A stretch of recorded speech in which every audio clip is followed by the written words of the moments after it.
Hi everybody, so today I'm going to show you guys how to go from dark black hair to this blonde of hair, of a color, of a whatever. But anyways, oh my god, the process is outrageous. But anyways, let me just tell you the texture of my hair so you guys can get the gist of how your hair would be if it's like this. So I am Asian, I'm Vietnamese, Cambodian, and white. Your genes have to do a lot with your hair because if your hair isn't healthy, you don't want to do this. So, I started off having already colored hair. I mean, I've colored my hair since I was 14 and I'm 20 now. So, it's been a really long time, you know, with me being colored hair. And I don't do anything to it. I just color it, bleach it, dye it, whatever I want to do, and just maintain it by using simple products. However, I did decide to cut off my hair into an A-line bob. And that was probably one of the biggest help in bleaching your hair because that is where it begins to grow and where it begins to cut off all the dead ends, and you can start all over from being dark to blonde at a shorter hair. And because my hair was so short, it was so easy to bleach. Now if I had long hair like I did before and it was all the way down to my tits, I would not be able to bleach my hair because half of my hair would be fried just because of all the split ends before, you know. So take that in consideration when you're going to bleach your hair if you want to start your hair from short and just continue bleaching it, because you know, this, I hadn't even touched the bottom of my hair until it was time to tone it, which I don't tone my entire hair often. This is already colored, and what you only have to fix is your roots. So that is such an easy way to start dyeing your hair when you have short hair and you want to start being blonde. You know what I'm saying? You know what I'm saying? Alright, now let me just go into the products of what I use. Now, I use everything from Sally's Beauty Supply. I always go with a 20 developer or a 30 developer. I don't ever go to 40. I've used 40 one time and it completely ruined my hair because it's just so harsh. Now 20 is what's recommended by hairstylists. They use 20 for just everyday regular hair. You know, now if you have thicker, coarse, and harder hair to treat, now I recommend 30. Oh wait, this is 30 and this is 20. The reason why I got 20 in the bigger size was because it was definitely cheaper. However, I use 30 when I bleach, and I use 20 when I tone, because your hair, okay, I'll tell you what tone and bleach is here in just a minute. Okay, so bleaching is a powder basically, and you mix it with your developer, and it's by a 1:1 ratio, I believe. I'm not too sure yet. I really don't even like weigh it out. I just eyeball it. It just works. You don't want it in a thin consistency. You don't want it like a thick whip consistency, just in between. Now this one is my absolute favorite. It's the Quick Blue by L'Oreal. I got this in a big tub, I think for like $17, and it lasted me for so long. I think my hair, January, February, March, April, May. Yeah, I started my hair in May, and it's the end of July now. So all of this cost me about, I don't know, $30 for those few months, you know. Now if you was to get a touch-up, it's like $80, $80. So it is a lot of money once it quite adds on. So all of this really was an investment. So I'll just eyeball these two, and I use 30 with the bleach just because I think that it works better with my hair, and I'm just very blessed to have such good hair the way I do. I don't understand how I still have hair, to be honest, because I use a lot of stuff. But so after I would bleach it, I would if I could show you guys the process, I would, but I'm gonna go dark now. I can't keep up with this, it's just too much. So now this is why it's a top 3 video instead of a show how-to video.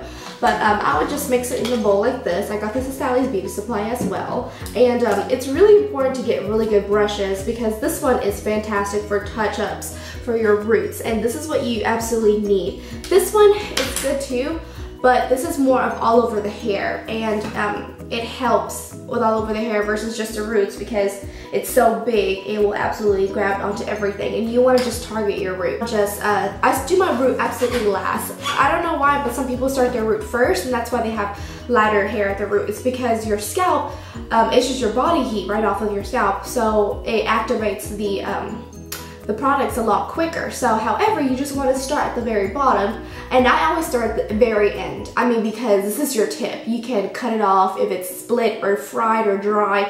You know, your ends are not as necessary unless you have like a really short haircut. But for me, I really don't care about my ends. So I just start off on my ends, and I definitely start off, you know, sectioning it off like this.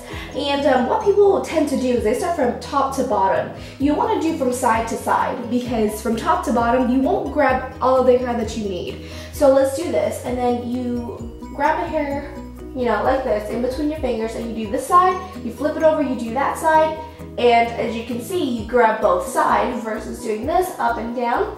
You don't know if you're gonna grab every other part, so just do it from side to side. So once you get up, it's easier when you do it on your scalp because it's a shape that's already there, and basically you just flip it up, you know, and do this, that, put it back down, grab the next part, do from side to side, not from back to front or up and down. It's always from side to side, and that's what people mostly don't know, and they end up getting really, really bright roots, and you don't want that because it's so ugly.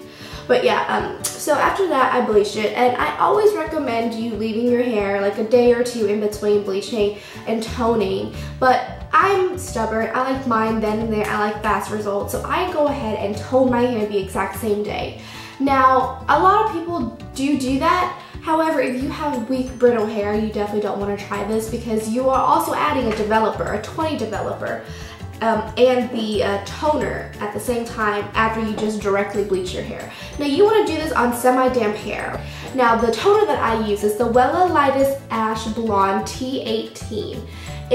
Toner counteracts the orange or the yellow in your hair. So different toners counteracts different colors.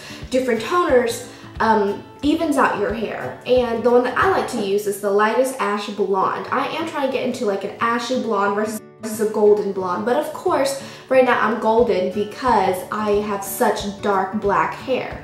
Now if you already have light brown hair or strawberry blonde hair, this would be perfect for you for just toning it. You probably don't even need to bleach it, maybe just once, but my bleaching process took about, I have no idea how many times it took, honestly, more than 5 times for it to become this blonde. And then I just started the roots. Now the roots are completely easy because the heat is already there, so it's quick and it's fast, and the roots just tend to lift a lot faster. So all I do now is I bleach my roots and I tone my roots, and that's it. I don't even touch the rest of my hair until I see it getting dull. Now I think the ratio is more of the developer and less of the color charm. This is the Wella's, and so I guess it's a 1 to 2 because I don't know why, but it's thicker. They want a thicker consistency, and eventually this color will turn purple in your dye box. So don't be afraid in your dye bowl because purple counteracts orange and brassiness. So that's a good thing that it's turning purple. And I forgot to tell you how long to leave the developer and the bleach on. I leave it on for like 20 minutes, sometimes 30. You don't want to exceed over 35 or 40 because your hair will become stringy. You definitely have to check on your hair periodically when your hair is up, and you definitely want to feel it because if it's starting to become like rubber bands, that's when you definitely need to immediately wash it off. Like no, you don't want that to happen because your hair will fall off. And my hair, I got some parts of my hair that are really small. It's because the rest of my hair just broke off in the shower while I was washing my hair. But yeah, so after I just take that off and I just wash it off, and my hair is the color that it is. Yeah, if you guys want to see the rest of the video, because it's going to be a really long video and I don't want to make it longer than it is, there is a 2-part on how to maintain blonde hair, and I have all the products here that I'm about to show you guys. So go ahead and just jump over to that video, and I hope you guys enjoy.